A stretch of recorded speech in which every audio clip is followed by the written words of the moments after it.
I want to shift over to a little bit of history of disenchantment and lay out what is disenchantment. That's sort of what we're doing, but we're trying to spell out the problem. And there's a couple of poems that I want to look at in reference to this, just to say that when people talk about disenchantment, this isn't something that is new. This is something that people have felt for a long time. And if you look at, and when I say poems, if you look at basically any significant romantic poet, then eventually you're going to find some kind of expression of disenchantment.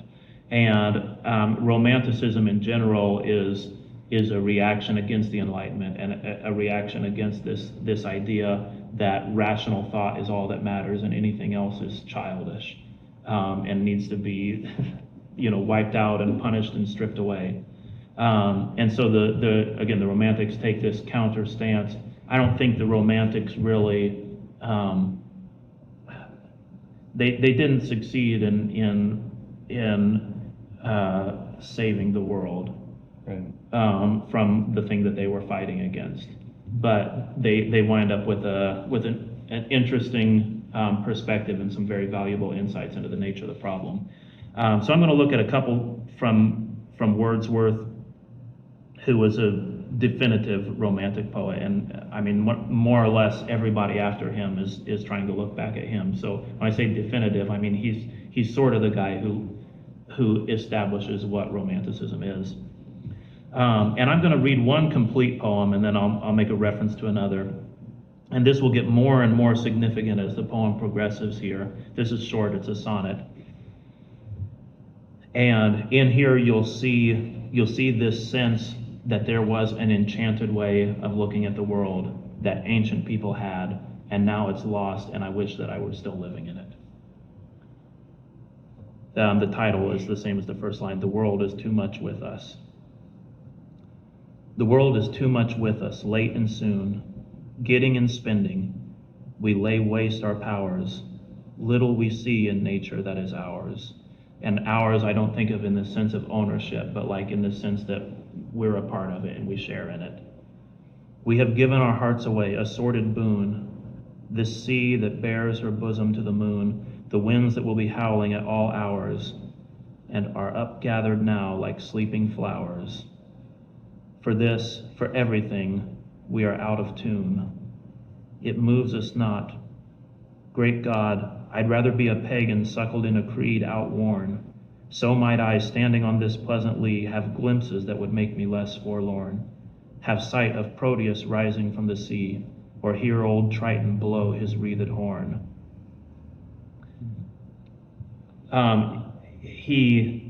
He calls paganism a creed outworn, and he's saying it's not true that the teachings of the old Greeks, as far as I can understand them, are not true teachings, but they allowed for this enchanted view of the world, and when you looked at the sea, then you could see gods rising up from it. And I wish that there was something like that for me. And of course, in the beginning, he's criticizing getting and spending. The upgathered like sleeping flowers, like I think again of like taking control, trying to take control of the things in nature, the way that the Enlightenment is trying to conquer. Enlightenment writers would write about nature as a woman to be taken advantage of. Like they're using rape imagery to describe our relationship with the natural world, and you're not going to find that in somebody before the Enlightenment. Right. And so that's the kind of thing that the Romantics are reacting against. We're not out to seize things from nature. We want to figure out how we can be a part of it again. And then another, this is one of my favorites. This will be just a short passage from Tables Turned. Sweet is the lore which nature brings. Our meddling intellect misshapes the beauteous form of things. We murder to dissect. Enough of science and of art. Close up those barren leaves. Come forth and bring with you a heart that watches and receives. And that statement in there is maybe one of Wordsworth's most famous lines. We murder to dissect. When we go out to study something, you can take that in the context of an animal. if I want to study this animal and understand it, then I have to kill it first. But that sort of applies to anything. When you grab something and you start to study it and analyze it, you're taking the life out of it. So you're killing the thing by turning it into a real thing, and now it's become an object of study for you, and not a thing that you can have love for and relationship for. Right. So thinking about this, like I'm reflecting this like back onto, instead of Western culture as a whole, I'm looking at it through the lens of Western Christianity, which I think of like in the modern times is divided into two camps, I guess you could say philosophically, and I think it's the same is true of Western culture more broadly. But Christianity, I think you can classify as being either idealist or materialist in its outlook, or sometimes like a weird combination of both, even though they're theoretically opposing ideas. And that's like maybe part of the reason why a lot of, I guess, low-level Christianity is just such a mess, is because the philosophical groundwork is kind of at war with itself. It's full of these two opposing worldviews. But to explain that, like materialism, like views that what is real is the material things, the things right in front of you, like this cup is what's real. And what that means for me as a Christian is, like the rituals and the participation in things, those don't matter. What matters is me and what I'm doing, and my good deeds in the world or something like that. And in idealism, you can come to a similar conclusion that, what matters is it's just between me and God. So like both of those are actually anti-Christian ideas. If you go back, let's say you go back 1,500 years ago and look at Christian philosophy. And the reason I bring that up is because what I see in these poems, like you kind of mentioned already with the Romantics, is they're objecting to this like rational materialism that's taking over the world in their time. Mm-hmm. But they're not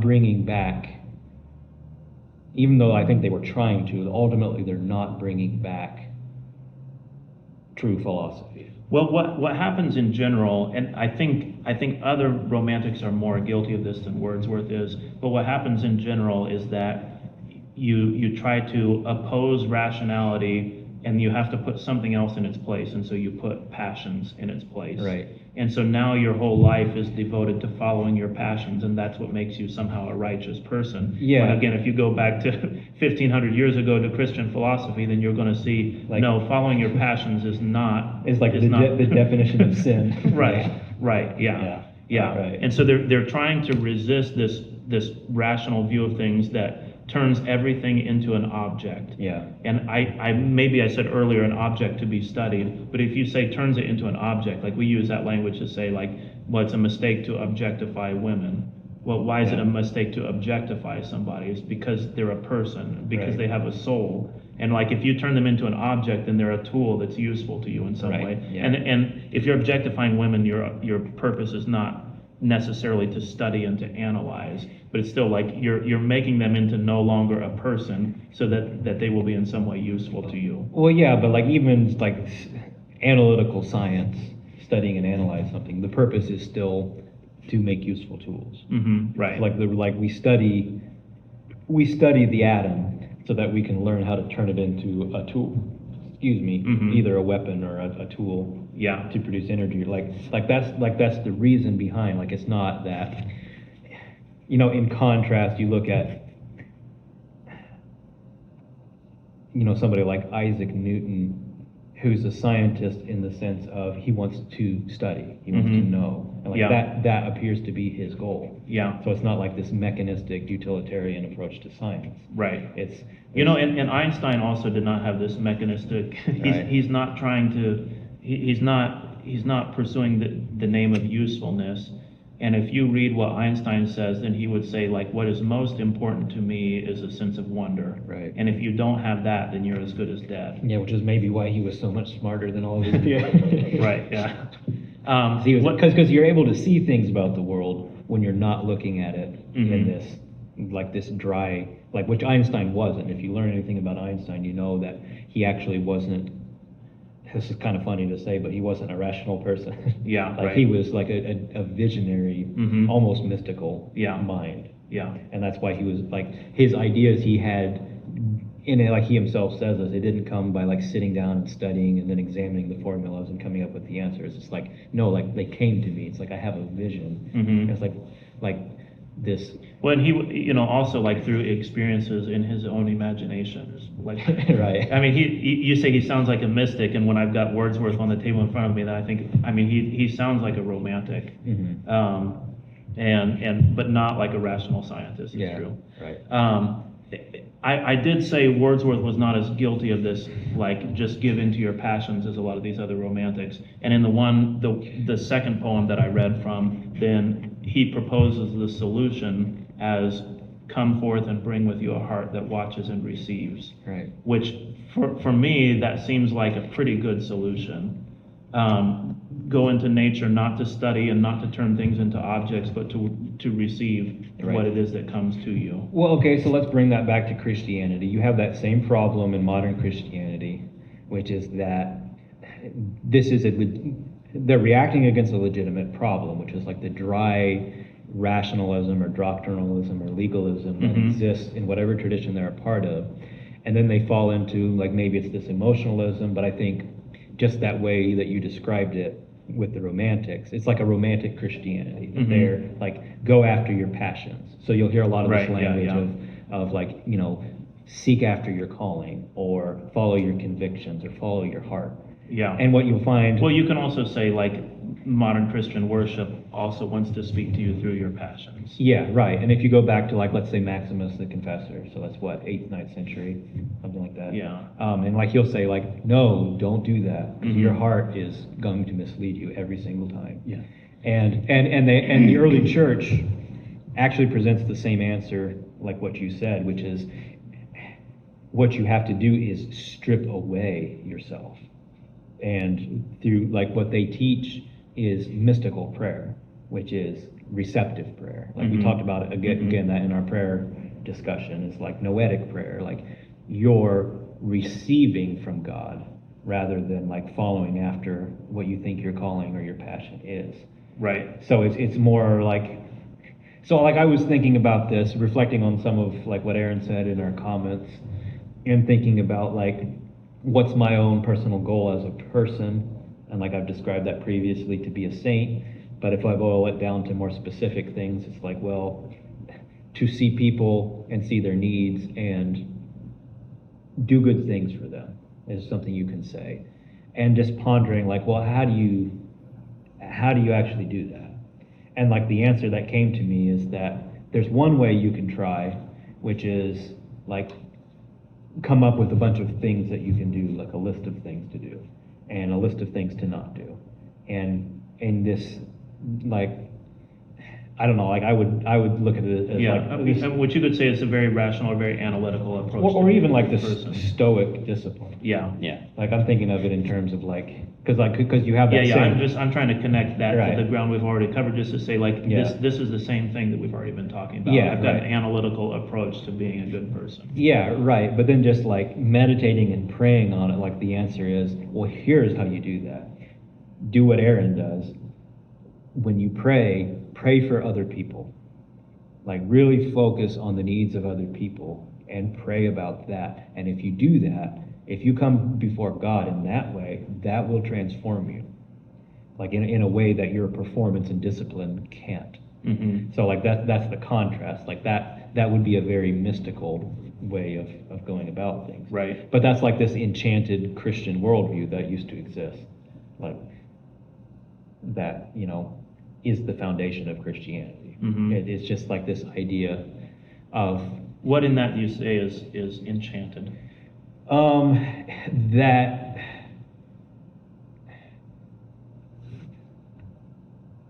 That like the real genuine thing is something that's filled from above, rather than like us attaining it through our effort.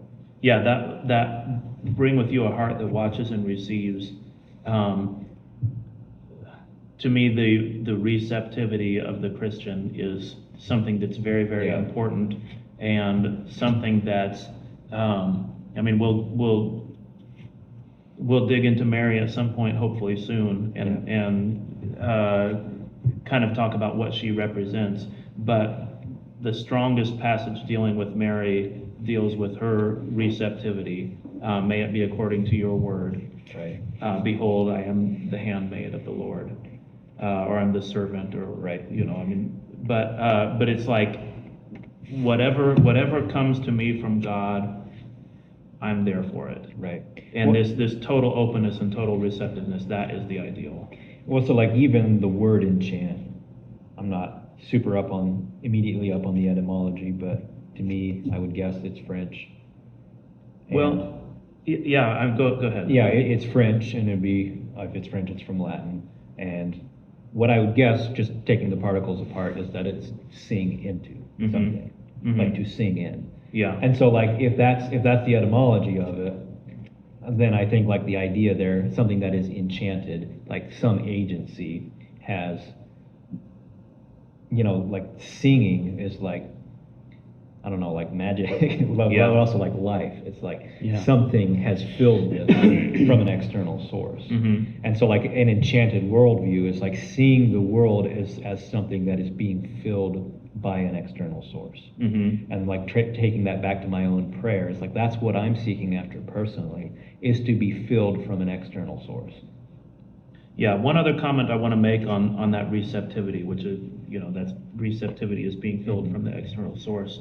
But it's also, it is the proper contrast to we murder to dissect. And you could think of this as just being like the left and right brain divide, whereas the left brain, the analytical brain, the grasping brain is going to like move out into the world and take things, claim the things that it can understand and the things that it can conquer, and the right brain is going to open and receive. So like the romantics are rejecting this worldview that's all left brain and that thinks of the right brain as being childish.